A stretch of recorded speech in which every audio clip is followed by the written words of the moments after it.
Hello friends, மிளகா முட்டை எப்படி வீட்டில் ஈஸியாக பண்ணலான்னு பார்க்கலாமா? அது பண்ணுறது ரொம்ப சிம்பிள் தான். வாங்க அது எப்படி பண்ணலான்னு பார்க்கலாம். அதுக்கு முன்னாடி இது யாரெல்லாம் பார்த்துருக்கீங்க, யாரெல்லாம் சாப்பிட்ருக்கீங்க அப்படிங்கிறத கமெண்ட்டில் சொல்லுங்கள். ஒரு கப் அளவு கோதுமை எடுத்துக்கலாம், ஒரு பிஞ்ச் அளவுக்கு சால்ட் போட்டுக்கலாம், கொஞ்சமாக ஃபுட் கலர் ஆட் பண்ணிக்கோங்க. ஃபுட் கலர் ஆப்ஷனல், போடனா போட்டுக்கலாம், இல்லைனா ஸ்கிப் பண்ணிக்கலாம். 3 டேபிள் ஸ்பூன் ஆயில் ஆட் பண்ணி மிக்ஸ் பண்ணிக்கோங்க.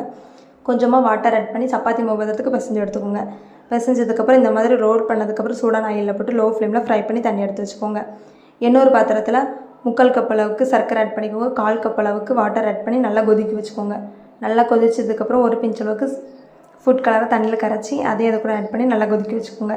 கொதிச்சதுக்கப்புறம் ஒரு சின்ன கிண்ணில் தண்ணி ஆட் பண்ணி அதில் இந்த கரைச்ச இந்த பேஸ்ட்டை கொஞ்சமாக ஊற்றி செக் பண்ணி பாருங்கள். ரோல் பிடிக்க அதை எடுத்து நம்ம கையில் உருட்டினோம்னா உருண்டை பிடிக்க வரணும்.